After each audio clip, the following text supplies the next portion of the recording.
ഇസ്രായേലിനെതിരെ ചൈനയുടെ നിലപാട് ശക്തമാകുന്നു. സാധാരണഗതിയിൽ ഇസ്രായേലുമായിട്ട് ബന്ധപ്പെട്ട വിഷയത്തിൽ വലിയ രീതിയിലുള്ള കർക്കശമായിരിക്കുന്ന നിലപാടുകളൊന്നും ചൈനയുടെ ഭാഗത്തുനിന്ന് ഉണ്ടാകാറില്ല. ഇപ്പോൾ ആ രീതിയിൽ നിന്ന് വലിയ മാറ്റങ്ങൾ ഉണ്ടാകുന്നു. ഇസ്രായേലിനെ കുറിച്ച് ഇപ്പോൾ ചൈനയിൽ നിന്ന് വന്നിരിക്കുന്ന പ്രസ്താവന എന്ന് പറഞ്ഞാൽ ആഫ്രിക്കയുടെ നിലപാടിനോടൊപ്പം ലോക രാജ്യങ്ങൾ ചേർന്ന് നിൽക്കണം എന്നാണ്. ഇപ്പോൾ ആ വിഷയം പറയുന്നതിനോടനുബന്ധിച്ച് അവർ പറയുന്ന പ്രധാനമായിരിക്കുന്ന കാര്യം അന്താരാഷ്ട്ര തലത്തിലുള്ള നിയമ സംവിധാനങ്ങളും വ്യവസ്ഥകളും അംഗീകരിക്കാത്ത രാജ്യങ്ങളെ ബഹിഷ്കരിക്കുന്നതിലേക്ക് ലോക രാജ്യങ്ങൾ ചേർന്ന് നിൽക്കണം എന്ന അഭിപ്രായം ചൈന പറയുന്നു. UN സഭയുടെ പ്രമേയവുമായിട്ട് ബന്ധപ്പെട്ട് നോക്കുന്ന സമയത്ത് 1948 ഇസ്രായേൽ രൂപീകരിച്ചതിന് ശേഷം 30-ലധികം തവണയെങ്കിലും ഇസ്രായേലിനെ എതിർത്ത് കൊണ്ടുകൊണ്ട് അല്ലെങ്കിൽ ഇസ്രായേലിനെ വിമർശിച്ചു കൊണ്ടുള്ള പ്രസ്താവനകൾ അല്ലെങ്കിൽ നടപടികൾ UN ഭാഗത്ത് ഉണ്ടായിട്ടുണ്ട്. അത് ലോക രാജ്യങ്ങളൊക്കെ പിന്തുണച്ചതാണ്. പക്ഷേ അമേരിക്ക വീറ്റോ ചെയ്ത് പരാജയപ്പെടുത്തുകയാണ് ചെയ്തത്. അത്തരം നിലപാടിൽ നിന്ന് മാറുകയും 2024 നവംബർ 21 ഒരു വിധി പ്രസ്താവ്യം വന്നിട്ടുണ്ട് അന്താരാഷ്ട്ര ക്രിമിനൽ കോടതിയിൽ നിന്ന്. അത് അറസ്റ്റ് വാറണ്ടാണ്. ഈ ഗസയുമായിട്ട് ബന്ധപ്പെട്ട വിഷയത്തിൽ അവിടെ വംശഹത്യ നടത്തുന്നു, സ്ത്രീകളെയും കുട്ടികളെയും കൂട്ടക്കൊല ചെയ്യാൻ പ്രസ്താവന നടത്തിയും അതിന് ആഹ്വാനം നൽകുന്നതുമായി ബന്ധപ്പെട്ട വീഡിയോ റെക്കോർഡ് ചെയ്തുകൊണ്ടാണ് അന്താരാഷ്ട്ര ക്രിമിനൽ കോടതിയെ ആഫ്രിക്ക സമീപിച്ചത്. 2 തരത്തിൽ ആ വിഷയവുമായിട്ട് ബന്ധപ്പെട്ട് 20ഓളം ജഡ്ജിമാർ വ്യത്യസ്ത തരത്തിൽ അതേക്കുറിച്ച് പഠിക്കുകയും മനസ്സിലാക്കുകയും ചെയ്തതിൻ്റെ അടിസ്ഥാനത്തിലാണ് ഒരു വിധി വന്നിരിക്കുന്നത്. ആ വിധി വന്നത് ഇങ്ങനെയാണ്: ഇസ്രായേലിൻ്റെ പ്രധാനമന്ത്രിയെ അറസ്റ്റ് ചെയ്യണം എന്നുള്ളത്. ഏത് രാജ്യത്ത് നിങ്ങളെ ആശ്രയിക്കുന്ന ഏതെങ്കിലും രാജ്യത്തേക്ക് അദ്ദേഹം വരികയാണെങ്കിൽ അറസ്റ്റ് ചെയ്ത് വിചാരണ ചെയ്യണം, വിചാരണയ്ക്ക് വേണ്ടി ഹാജരാക്കണം എന്ന തരത്തിലാണ്. ആഫ്രിക്ക അന്താരാഷ്ട്ര ക്രിമിനൽ കോടതിയിൽ നൽകിയ പരാതി പ്രകാരമാണ് അങ്ങനെ ഒരു വിധി വന്നത്. ICCയിൽ അംഗമായ രാജ്യങ്ങൾക്ക് ആ വ്യക്തിയെ അവരുടെ രാജ്യത്ത് എത്തുന്ന സമയത്ത് അറസ്റ്റ് ചെയ്ത് വിചാരണ ചെയ്യാൻ വേണ്ടിയിട്ട് നിയമം നൽകുന്ന രീതിയിലുള്ള പ്രസ്താവനയാണ് അല്ലെങ്കിൽ അങ്ങനത്തെ ഒരു വിധിയാണ് അന്താരാഷ്ട്ര ക്രിമിനൽ കോടതിയിൽ നിന്ന് വന്നത്.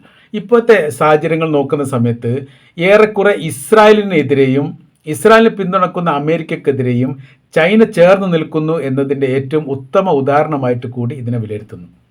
മുൻപുള്ള പല ഇടപെടലുകൾ, അതായത് പാലസ്തീനുമായിട്ട് ബന്ധപ്പെട്ട വിഷയത്തിൽ വലിയ രീതിയിലുള്ള വെടിവെപ്പുകളും മരണങ്ങളും കയ്യേറ്റങ്ങളും അതുമായി ബന്ധപ്പെട്ട പല സംഭവങ്ങളും നടക്കാറുണ്ടായിരുന്നു. അന്നൊന്നും ഇസ്രായേലിന് അനുകൂലമായിട്ടോ എതിരായിട്ടോ യാതൊന്നും ഇല്ലാത്ത രീതി നിഷ്പക്ഷത പാലിക്കുന്ന രീതിയിലുള്ള നിലപാടാണ് പല ഘട്ടത്തിലും ചൈനക്കുണ്ടായത്. ഇപ്പോഴത്തെ വിഷയം എന്ന് പറയുന്നത് ഈ ഇറാനുമായിട്ട് ബന്ധപ്പെട്ട വിഷയം അവരുടെ എല്ലാവരുടെയും അടിത്തറ ഇളക്കുന്നതാണ്, ചൈനയുടേതും റഷ്യയുടേതും.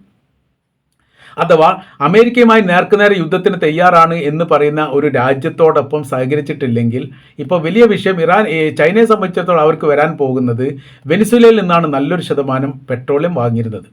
വെനിസ്വേലയുടെ ഭരണം അട്ടിമറിഞ്ഞു. അവിടെ പുതിയ ഭരണ സംവിധാനത്തെ അമേരിക്ക പ്രതിഷ്ഠിക്കുകയും അവിടുത്തെ പ്രസിഡന്റ് തട്ടിക്കൊണ്ടുപോവുകയും ചെയ്തതോടുകൂടി അവിടുത്തെ പെട്രോളിയവുമായിട്ട് ബന്ധപ്പെട്ട കാര്യത്തിൻ്റെ ഒരു പരിധിവരെ നിയന്ത്രണം ഇപ്പോൾ അമേരിക്കയുടെ കയ്യിലാണ്. ആർക്ക് നൽകണമെന്നും എത്ര നൽകണമെന്നും അവരിൽ നിന്ന് എത്ര പണം വാങ്ങണമെന്നും അത് എങ്ങനെ കൈകാര്യം ചെയ്യണമെന്ന് തങ്ങളാണ് തീരുമാനിക്കുന്നത് എന്ന് അമേരിക്കൻ പ്രസിഡന്റ് ഡൊണാൾഡ് ട്രംപ് കഴിഞ്ഞ ദിവസം തന്നെ പറഞ്ഞിട്ടുണ്ട്. സമാനമായ രീതിയിൽ ഇറാനെയും വരുത്തുക എന്നുള്ളത് ഈ അമേരിക്കയുടെ ആവശ്യമാണ്. അതിനു വേണ്ടിയിട്ടാണ് കിണഞ്ഞ് പരിശ്രമിച്ച ഒരു യുദ്ധം അവർ ഉണ്ടാക്കിയത്. ആ യുദ്ധത്തിൽ വിജയിക്കാൻ വേണ്ടി വലിയ ശ്രമങ്ങളും കാര്യങ്ങളൊക്കെ നടക്കുന്നതിനിടയിൽ ഇതിൻ്റെ അപകടം മണത്തറിഞ്ഞ രാജ്യമാണ് ചൈന. 80% ഇപ്പോൾ പെട്രോളിയം വാങ്ങുന്നത് ഇറാനിൽ നിന്ന് ചൈനയാണ്. അപ്പോൾ ചൈന പെട്രോളിയം വാങ്ങുന്നത് ഓട്ടോമാറ്റിക്കായിട്ട് നിന്ന് പോകും അമേരിക്കയുടെ കയ്യിലേക്ക് ഈ ഭരണം എത്തിക്കഴിഞ്ഞാൽ. അങ്ങനെ ആകുന്ന സമയത്തുള്ള വിഷയം എന്ന് പറഞ്ഞാൽ പിന്നീട് പെട്രോളിയം പ്രതിസന്ധി ഉണ്ടാകും എന്ന് മാത്രമല്ല, അമേരിക്കയെ ആശ്രയിക്കേണ്ടി വരും. ലോകത്ത് ഏറ്റവും കൂടുതൽ പെട്രോളിയം ഖനികളുള്ള രാജ്യങ്ങളിലൊന്ന് അമേരിക്കയാണ്. അമേരിക്കയെ ആശ്രയിക്കേണ്ടി വരും എന്ന് പറഞ്ഞാൽ റഷ്യയിൽ നിന്ന് ആ തരത്തിൽ, അതായത് ഇറാൻ നൽകുന്ന ആ തരത്തിൽ തന്നെ ചൈനയ്ക്ക് നൽകാൻ വേണ്ടി സാധിക്കുക. ചൈന ലോകത്തെ ഏറ്റവും വലിയ ഈ ജനസംഖ്യയുള്ള രാജ്യങ്ങളിലൊന്നാണ്. ഇന്ത്യ കഴിഞ്ഞാൽ പിന്നെ ചൈനയാണ്. അപ്പോൾ അവർക്ക് വലിയ രീതിയിൽ ഇതിന് ഉപയോഗവുമായിട്ട് ബന്ധപ്പെട്ട കാര്യങ്ങൾ ആവശ്യമാണ് എന്നുള്ളത് നിർബന്ധമാണ്. അപ്പം അങ്ങനെ വരുന്ന സമയത്ത് അമേരിക്കയെ മാത്രം ആശ്രയിച്ചു കൊണ്ട് ചൈന ചലിക്കേണ്ട ഒരു സ്ഥിതിവിശേഷം വന്നാൽ പിന്നെ അവിടെ വിഷയം എന്ന് പറയുന്നത് നിങ്ങൾക്ക് പെട്രോളിയം നൽകണമെങ്കിൽ ചില കരാറുകൾ ഉണ്ടാക്കേണ്ടി വരും എന്നുള്ളിടത്തേക്ക് എത്തും.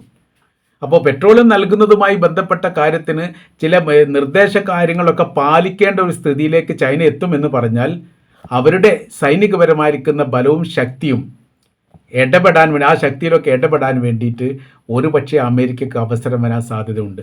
അമേരിക്ക, ബ്രിട്ടൻ പോലെയുള്ള രാജ്യങ്ങളൊക്കെ യഥാർത്ഥത്തിൽ വരാൻ പോകുന്ന 10 വർഷം 20 വർഷം അങ്ങനെയല്ല കണക്കൂട്ടുക. വരാൻ പോകുന്ന 100 വർഷം അല്ലെങ്കിൽ 200 വർഷം അങ്ങനെയാണ്.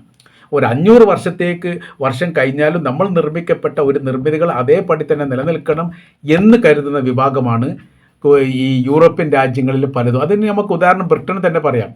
ബ്രിട്ടൻ ഇന്ത്യയിൽ ഭരിക്കപ്പെടുന്ന കാലത്ത്, ഭരിച്ചിരുന്ന ആ കാലഘട്ടത്തിൽ അവർ നിർമ്മിക്കപ്പെട്ട പാലങ്ങളും റെയിൽവേ സ്റ്റേഷൻ, റെയിൽവേയുമായിട്ട് ബന്ധപ്പെട്ട സംവിധാന കാര്യങ്ങളൊക്കെ ഇപ്പോഴും കൂടാതെ തന്നെ നിലനിൽക്കുന്നു. 100 വർഷം മുമ്പ് ഉണ്ടാക്കിയതാണ്.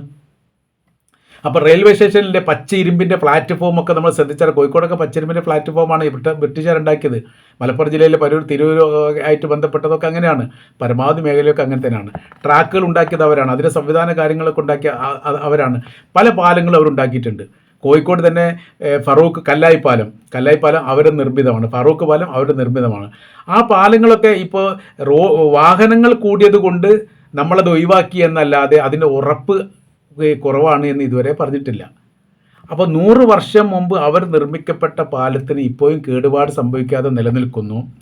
നമ്മുടെ സർക്കാരൊക്കെ നിർമ്മിക്കുന്ന കാലം 10 കൊല്ലം കൊണ്ട് അല്ലെങ്കിൽ 2 കൊല്ലം കൊണ്ടൊക്കെ പൊളിഞ്ഞു വീഴുന്നു, അല്ലെങ്കിൽ തകർന്നു വീഴുന്നു, പാലം വീഴുന്നു. ഇതൊക്കെ നമ്മൾ നിത്യേന കേൾക്കുന്ന സംഭവങ്ങളാണ്. അപ്പോൾ നമ്മൾ പറഞ്ഞു വരുന്ന വിഷയം, അമേരിക്കയും ചൈന ഇപ്പോൾ ചിന്തിക്കുന്ന കാര്യങ്ങളും അമേരിക്ക ചിന്തിക്കാനും ഏറെക്കുറെ അങ്ങനെ തന്നെയാണ്. ഇറാൻ വീണ് കഴിഞ്ഞാൽ ഇറാനുമായിട്ട് ബന്ധപ്പെട്ട യുദ്ധത്തിൽ വൻ സാമ്പത്തിക നഷ്ടങ്ങളും ബാധ്യതയും അമേരിക്കക്കുണ്ട്.